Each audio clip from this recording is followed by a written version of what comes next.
Trump की Putin को warning, दुनिया में हड़कंप।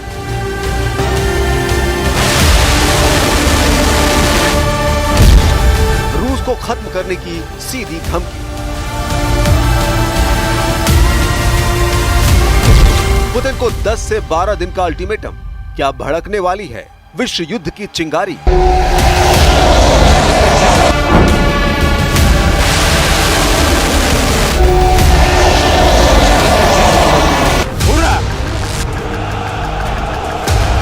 अमेरिका के राष्ट्रपति डोनाल्ड ट्रंप एक बार फिर पुतिन पर भड़क उठे हैं। इस बार ट्रंप की तरफ से दी गई सीधी धमकी ने वॉशिंगटन से लेकर मॉस्को तक सियासी तापमान में उबाल ला दिया है। ट्रंप ने अपने बयान में सिर्फ चेतावनी नहीं दी, बल्कि पुतिन को 10 से 12 दिन का अल्टीमेटम भी दे डाला। या तो युद्ध खत्म करो या फिर अमेरिका की अगली चाल झेलने को तैयार रहो। खास बात यह कि डोनाल्ड ट्रंप ने पुतिन को यह धमकी उस वक्त दी जब वो ब्रिटेन के प्रधानमंत्री कीर स्टारमर के साथ बैठक में शामिल थे।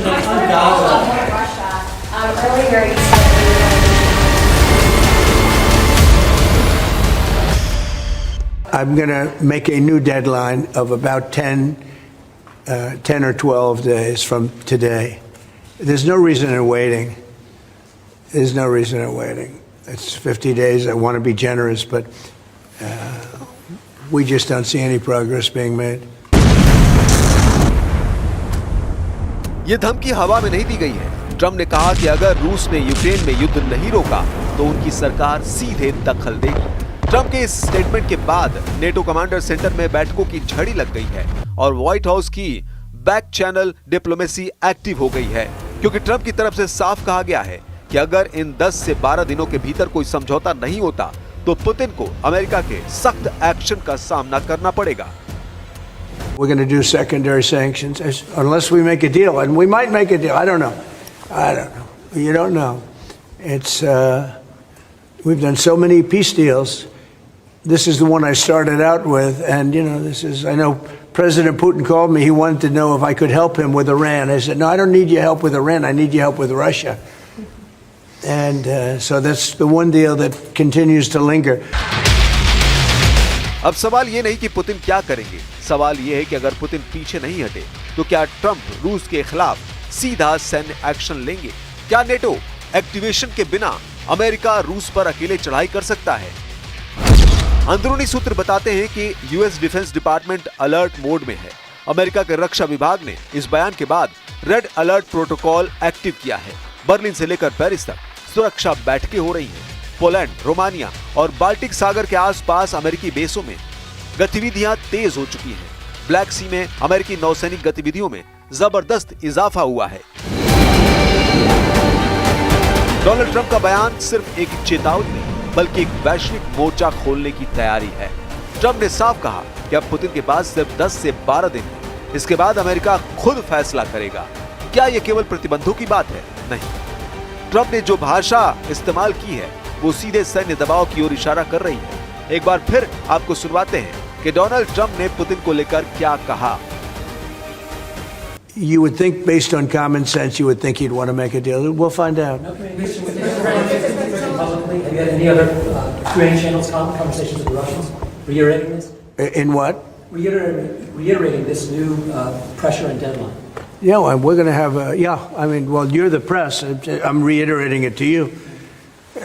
I'd say 10 to 12 days. I'll announce it probably tonight or tomorrow. But there's no reason to wait. If you know what the answer is going to be, why wait? And it would be sanctions and maybe tariffs, secondary tariffs. You know what a secondary tariff is. And look, the Russian economy, I don't want to do that to Russia. I love the Russian people. They're great people. I don't want to do that to Russia. But this thing, they're losing a lot of Russians. They've lost 1 million Russians. खबर है कि Trump के बयान का trailer रूस में दिखाई देने लगा है। रूस को पहला झटका तुरंत लगा। मॉस्को स्टॉक एक्सचेंज में गिरावट शुरू हो गई। रूसी मुद्रा रूबल पर दबाव बढ़ा और सबसे बड़ा असर ये हुआ कि तेल की कीमतों में भारी गिरावट दर्ज की गई, क्योंकि बाजार को डर है कि अगर युद्ध छिड़ा तो सप्लाई चेन पर बड़ा असर होगा।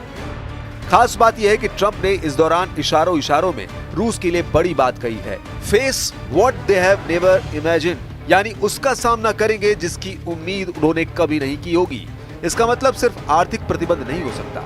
ये शब्द सीधे सैन्य हस्तक्षेप, साइबर अटैक या न्यूक्लियर दबाव का संकेत दे रहे हैं। ट्रंप जानते हैं कि ऐसी भाषा का असर ग्लोबली होता है।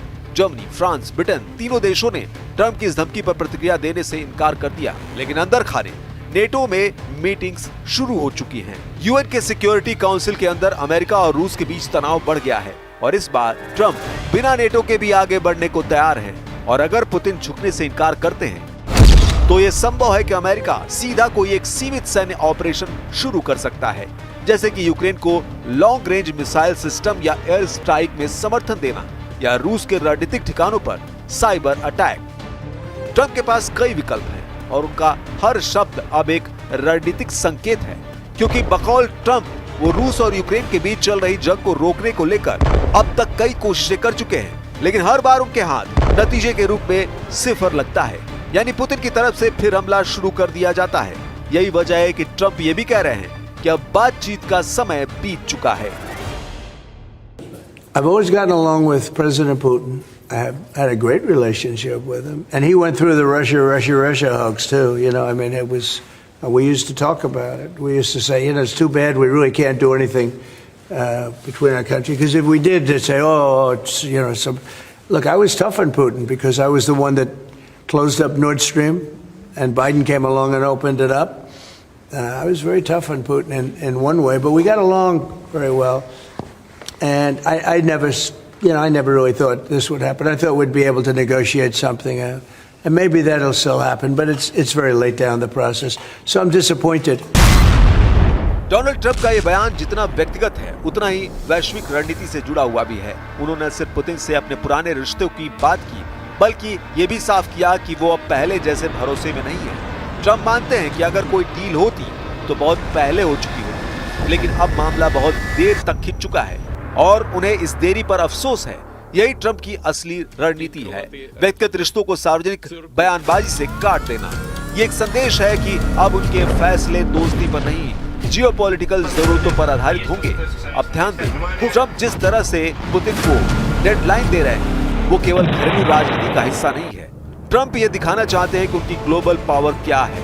ऐसे में अगर पुतिन झुकते हैं तो ट्रंप को अंतर्राष्ट्रीय स्तर पर एक कूटनीतिक जीत मिलती है, और अगर पुतिन अड़ते हैं तो ट्रंप को सैन्य सख्ती के इस्तेमाल का एक बहाना मिल जाता है। वहीं दूसरी तरफ नेटो देश इस वक्त असमंजस में है।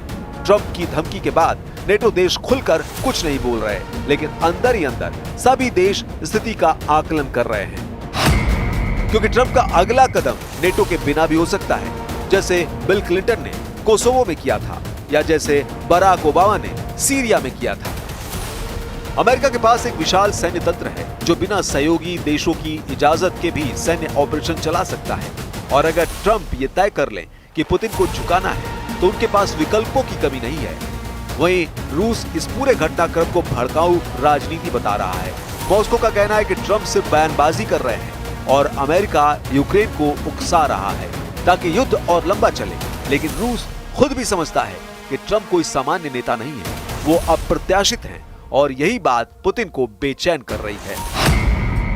रूस को चिंता है कि अगर ट्रंप ने यूक्रेन को लॉन्ग रेंज हथियार, फाइटर जेट्स या साइबर हमलों की तकनीक मुहैया करा दी तो बैलेंस बिगड़ सकता है, और यही वो डर है जो ट्रंप भुनाना चाहते हैं। ट्रंप चाहते हैं कि पुतिन डेडलाइन के भीतर झुके, और अगर नहीं झुकते तो फिर खतरनाक संभावनाओं से इनकार नहीं किया जा सकता।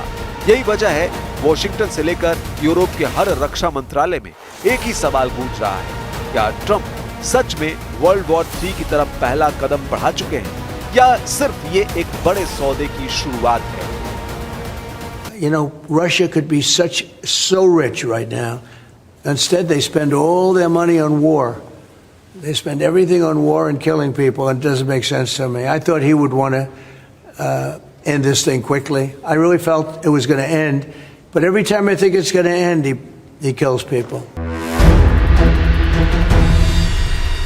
अब सबसे अहम सवाल यह है कि डोनाल्ड ट्रंप जिन सेकेंडरी सेक्शन की बात कर रहे हैं उनका मतलब क्या है। आमतौर पर जब कोई देश किसी तीसरे देश पर प्रतिबंध लगाता है तो वो सीधे तौर पर उस देश की कंपनियों, बैंकों या सरकार से लेन देन पर रोक लगाता है। लेकिन सेकेंडरी सेक्शन एक स्तर ऊपर की रणनीति होती है। ये उन देशों, कंपनियों या व्यक्तियों पर लागू होती है जो उस प्रतिबंधित देश से व्यापार कर रहे हो। यानी अगर अमेरिका रूस पर सेकेंडरी सेक्शन लागू करता है तो सिर्फ रूस नहीं बल्कि जो भी देश या कंपनी रूस से व्यापार करेगा वो भी अमेरिकी प्रतिबंधों की चपेट में आएगा। उदाहरण के लिए अगर चीन की कोई कंपनी रूस को ड्रोन या चिप्स सप्लाई कर रही है और अमेरिका उसे सेकेंडरी सेक्शन के दायरे में लाता है तो उस चीनी कंपनी के अमेरिका में बैंक अकाउंट फ्रीज हो सकते हैं, डॉलर में लेन देन रुक सकता है और अंतर्राष्ट्रीय व्यापार पर असर पड़ सकता है। अब जरा सोचें, अगर चीन या भारत जैसे देशों पर अमेरिका का आर्थिक दबाव आया तो रूस की तेल सप्लाई का पूरा मॉडल चरमरा जाएगा। रूस हर दिन समुद्र के रास्ते 3 बिलियन बैरल से ज्यादा तेल एक्सपोर्ट करता है और उसमें बड़ी हिस्सेदारी उन्हीं देशों की है जो ट्रंप के संभावित सेकेंडरी सेक्शन के रडार पर हैं। यही वजह है कि सेकेंडरी सेक्शन एक तरह से आर्थिक हथियार बन चुके हैं, क्योंकि ये सिर्फ दुश्मन देश को नहीं बल्कि उसके सहयोगियों को भी दबाव में लाते हैं। ट्रंप जानते हैं कि सीधे युद्ध से पहले ये सेकेंडरी सेक्शन एक बड़ा गेम चेंजर हो सकते हैं। उन्होंने अपने बयान में साफ कहा कि अगर समझौता नहीं हुआ तो पहले सेकेंडरी सेक्शन लगाए जाएंगे और अगर फिर भी हालात नहीं बदले तो सैन्य ऑपरेशन भी टेबल पर रहेगा। अमेरिका पहले भी ईरान और नॉर्थ कोरिया जैसे देशों पर इस रणनीति को आजमा चुका है, जहां चीन, तुर्की या यूरोप की कंपनियों को चेतावनी दी गई थी कि अगर उन्होंने उस देश से व्यापार किया तो उन्हें भी कीमत चुकानी होगी। इस बार फर्क यह है कि रूस की सप्लाई चेन पहले ही संकट में है। यूरोपीय यूनियन और अमेरिका की बड़ी कंपनियों ने रूस से पहले ही किनारा कर लिया है, लेकिन चीन, ईरान और कुछ सेंट्रल एशियाई देश अब भी रूस को हथियार, ड्रोन और इलेक्ट्रॉनिक पार्ट्स की आपूर्ति कर रहे हैं। ऐसे में अगर ट्रंप ने सेकेंडरी सैंक्शन लागू कर दिए तो इन सप्लायर्स की रीढ़ टूट सकती है। चीन पर इसका खास असर हो सकता है क्योंकि उसकी कई टेक कंपनियां अब भी अमेरिकी मार्केट और डॉलर ट्रांजैक्शन पर निर्भर है। इसलिए ट्रंप का यह बयान, we will do secondary sanction, सिर्फ एक चेतावनी नहीं बल्कि एक रणनीतिक युद्ध है। ये एक ऐसी चाल है जिससे बिना गोली चलाए, बिना टैंक भेजे एक रूस समेत उसके सहयोगी देशों की इकोनॉमी को डावाडोल किया जा सकता है। यही वजह है कि अब ट्रंप की धमकी का जवाब रूस के पूर्व राष्ट्रपति दिमित्री मेदवेदेव की तरफ से भी दिया गया है। मेदवेदेव ने एक्स हैंडल पर ट्रंप को टारगेट करते हुए लिखा, ट्रंप रूस के साथ अल्टीमेटम गेम खेल रहे हैं। 50 दिन या 10, उन्हें 2 बातें याद रखनी चाहिए। पहली बात, रूस इजराइल या ईरान नहीं है। दूसरी बात, हर नया अल्टीमेटम एक खतरा और युद्ध की ओर एक कदम है, रूस और यूक्रेन के बीच नहीं बल्कि उनके अपने देश के साथ। यही नहीं, इस दौरान दिमित्री मेदवेदेव ने अमेरिका के पूर्व राष्ट्रपति जो बाइडेन पर तंज कसते हुए ट्रंप से कहा, पूर्व राष्ट्रपति स्लीपी जो वाले रास्ते पर मत जाइए। रूस के पूर्व राष्ट्रपति दिमित्री मेदवेदेव से 2 कदम आगे बढ़ते हुए एक और बयान आया। यह बयान है मॉस्को के राजनीतिक सलाहकार सर्गेई मार्कोव का, जिन्होंने ट्रंप की धमकी पर जोरदार पलटवार किया। उन्होंने लिखा, 500 सालों से रूस का जवाब एक ही रहा है, दफा हो जाओ। यानी इस बार भी रूस की तरफ से ट्रंप की डेडलाइन को कोई गंभीरता से नहीं ले रहा है। I don't know. I'm not, you know, I'm not so interested in talking anymore. He talks. We have such nice conversations, such respectful and nice conversations, and then people die the following night with a missile going into a town and hitting. I mean, recently, I guess the nursing home, but they hit other things. Whatever they hit, people die. So I don't know. We'll see what happens. अब दुनिया की निगाहें टिक गई हैं 10 से 12 दिनों के उस डेडलाइन पर जो ट्रंप की तरफ से पुतिन के लिए जारी की गई है। क्या पुतिन झुकेंगे या एक और ग्लोबल वॉर की नींव रख दी गई है? जवाब जल्द सामने आएगा, लेकिन संकेत साफ है। 2025 का सबसे बड़ा जियोपॉलिटिकल टकराव अब अपनी चरम सीमा की ओर बढ़ रहा है।